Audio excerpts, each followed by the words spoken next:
life through reading this. You know, this is he was involved together with starting managing the Jerusalem soccer team and worked together with the president of Israel, Reuven Rivlin. My dad's got named stories. It's not just he's got proof of everything.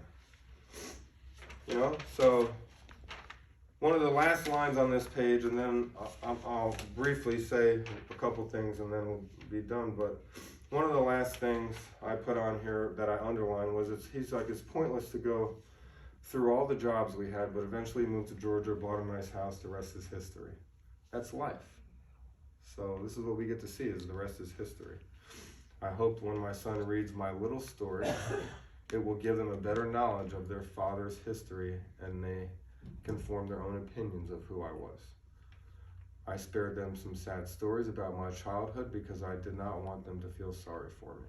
Okay? So this was how he ended it. I underlined that because, you know, his little story is a big story. Okay? And it's not just big, it's the biggest. It's one that's untold. Anyways, that's a story for another day. But that was my dad, right? So now I'm going to tell you guys some funny stories real quick, and then we'll be done. Just a couple funny stories. If you need a bill extra for the room, no problem. Anyways, so, gosh, some funny story, like my dad, okay? I'm now 39. Okay, this is the fun part for the 4 people that don't know anything about my dad. And for the ones in the middle, I don't think you've heard any of this stuff, and if you've had, you probably haven't heard it said the way that it's about to be told right now. And for the ones up front, you know the most about him, but, you know, you guys just enjoy. So, my dad, oh my gosh. So, imagine, he made me buy my first car from him. So at 6, I mowed lawns at age 10, so I always had money, but at 16, I had to buy the car from him. How Jewish is that? I mean, kids nowadays get cars given to them. This Jewish guy made me buy. He was so cheap. No, I'm just kidding. He was not, okay? It was a life lesson. Huh? It was a life lesson. It was one that was instilled in me, right? Because I always pay my own car insurance ever since I've been 16. Yep. None of this. Oh, mommy, daddy, you can. Right. Why don't you give me the fucking blue Mercedes? You got me to. Right. Yeah. So, you know, and we butted heads a lot because of that, right? Because I was like, well, you know, anytime I wanted to buy something that was nice, it was with my own money, right? But I'm gonna, you know, my brother didn't say a story, and my mom, I found out a story about my mom that was the same as my brother's, that was the same as mine, and my brother was involved in mine, but I'm gonna tell you guys the type of boldness that my dad had. I remember chutzpah. He had chutzpah. He would give you ungats. He would give you nothing. He would take, he had no disregard for anything, anybody, in any moment. He said whatever he wanted to all the time until the day he died, okay? And we had to tell him at certain times, he's going, oh, you can't say that stuff anymore, people will sue you. But imagine I'm 13, my brother's like 8 at the time, or 9, right? We're driving, we just took a right on Haynesbridge Road from Old Alabama, and somebody's riding his ass. What do I mean? Somebody is behind him, on the bumper of his car, very close. What does my dad do? Stop the car in the middle of the road, on the spot, right there by Presbyterian Church, gets out of the car, goes over, and starts verbally abusing the person that was just on his ass. Now, I'm 13, so he had me when he was 63! Can you imagine a 63-year-old man yelling at you? That just doesn't happen now, but that's what I remember. Then my brother tells me a story that my dad did it with him separately by the two of them. And I'm like, get the fuck out of here. He says, yeah. He said, by Will's Park ticket. I just found this out. I'm like hysterically laughing. Then, this is the icing on the cake.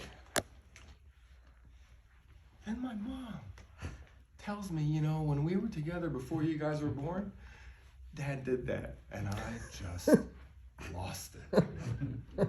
Okay? Because it was just, he was who he was, and he knew who he was. And if he felt he was wronged, he was not just going to let you know about it. He was going to let you know about it like he would put the fear of God in anybody speaking to him and those moments. That's how he lived. And that's what you felt when you pissed my dad off, okay? And, you know, so hearing that it's happened multiple times was really funny. You know, I started to, but who he was with our family, you know, he liked to play games. He was so competitive. So competitive wouldn't even be words to describe. If he didn't win, he was in a bad mood. Okay? I got a text message from my cousin Luke, and I said, hey, can you tell me any funny stories? Blah, blah, blah, blah, blah, blah, blah. He says, I can't come up with ones, but a few things came to mind. Now, reading this, okay, imagine. This was in his latter part of the years, right? But while he was, okay, from my cousin Luke, same age as me, while he was beating me in board games, he would be smiling and happy and humming or singing.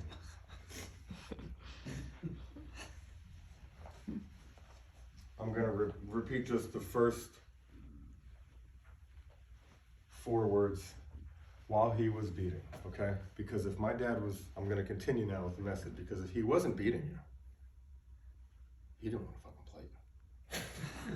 Okay? Because if you were going to beat him again in a game, you didn't want to play with him. If he wasn't winning, he was complaining. Okay? If I happened to win, this is the further. While he was beating me in board games, he would be smiling and happy and humming or singing. If I happened to win it, it would be immediate game over. Words from my cousin. Immediate game over. All games put away, done. I beat him so bad at words with friends, he blocked me. That happened to me too. It happened to me too. I didn't even play games with him in the latter part because I learned in my younger years of my life not to play games with my dad. Okay? This is a continuation of the message. Every time I would see him, he would ask if I had used my taser on anyone. My cousin Luke's is a sheriff. Every time I would see him, he would ask if I had used my taser on anyone. And I would say no. He would shake his head and say, have you watched the news? This country is going to hell in a handbasket, I'm telling you. You know, and so just him asking if he used a taser, he wants him to, he's like, did you get anybody? Like, that was his mind. Did you get him today? Did you have a story? So he lived to get, like, I heard a story from my brother. I'm in the mall. We're in North Point, okay? Okay, getting his watch. I gave my brother my dad's watch that I had bought him, and he went to switch out his old Omega and making a fancy deal. So we're going to do that. And I'm in there listening. He's telling me a story about Dad. I could probably have maybe 2 stories left, and then I'm done, okay? Because I think that's enough. That's a great crystal, honey. You did an amazing job. And I'll probably I'll end with that, okay? So, my brother's 2 stories. 3 stories, that's it. 3. That's it. I got 3 stories, okay?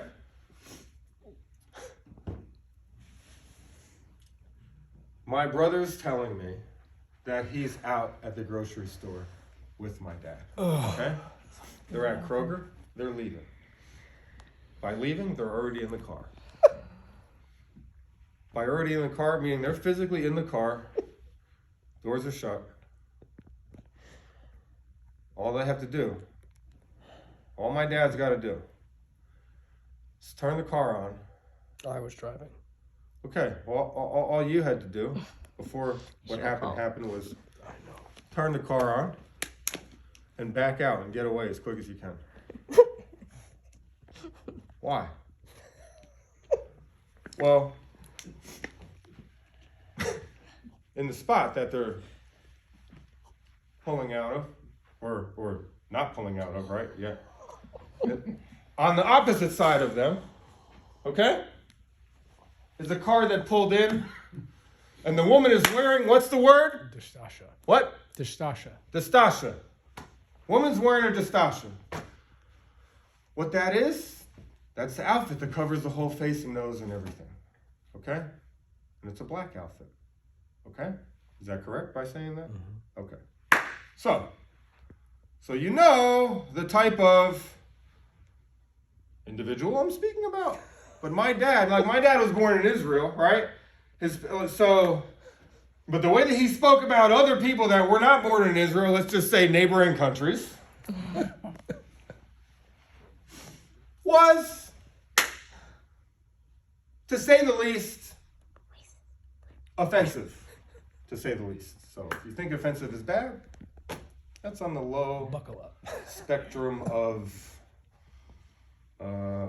offensive, okay? So think of some bigger words that would describe, what's a bigger word that would describe how he was about other? Brutally blunt. Brutally blunt. So over the top, okay? So over the top that, what did you say to me recently? You said to me, does Dad, he must think it's funny, right? Or something. And you said to him, no, it's not funny. And I tried to let you know that he's trying to be funny both to us, Right. but then he's also stabbing at Right. whoever he's Right. saying the joke to, okay? Because you had a question on his intentionality, right? So, we're in the mall. My brother's telling me a story. They have that pull up. They're leaving, about to leave, in the car. My dad opens the door, sticks his head out, like body, like, is this right? Is this correct, right? Not fully out, but just kind of partially out, Jonathan? Is that correct? Yeah. Sticks his head out like this. This family is literally about to go into the grocery store to do some shopping for their family. All you had to do, now that I know it's you that was driving, all you had to do was leave. You did. It's your fault. He sticks his head out and says, "Are you wearing a suicide vest?"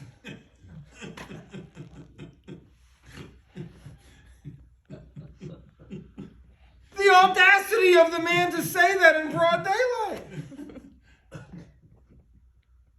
It's asinine, right? Another funny story. Two more. He tells me,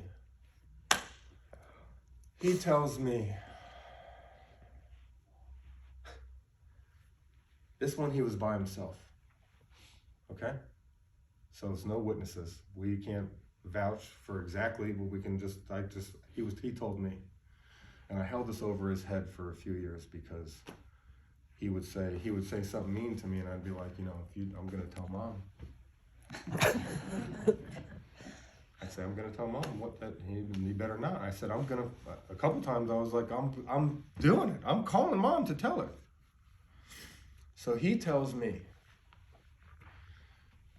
a woman is at Kroger. I think you guys should go to Publix. You're at. I do now. Huh? I do now. You should. He's at Kroger. He notices that a woman parked in the pregnancy parking space. You know the sign that says for pregnant women only? Okay, it's real close to the front of the store. He notices a woman that parks in there that isn't pregnant. Okay? He sees that she isn't pregnant. Maybe she could have been pregnant. And in early stages, who am I to say? So, he goes over to the woman. This is what he tells me. He says, hey, that spot's only for pregnant women. Now, keep in mind, he did this at like in his either late 70s, early 80s. Okay, he's got to be 80 years old at least. Okay, I promise it's 80. So she gets mad at him. Okay, and so he sees her get in the car, blah, blah, blah, comes back, they have words. She's backing out of the space. Okay? She slams into the car behind her that's driving through the parking lot, gets in an accident. My dad goes back over to the lady. He walks back over there. He screams at her, "Serves you right, bitch!" She gives him the middle finger. They have some more words, and that was it. I mean, like, hearing stories like this, that's who he was. Like, wild. He just was wild, okay? He was wild. And the last story, and I'm going to end with something nice. The last story is my mom had two of her worst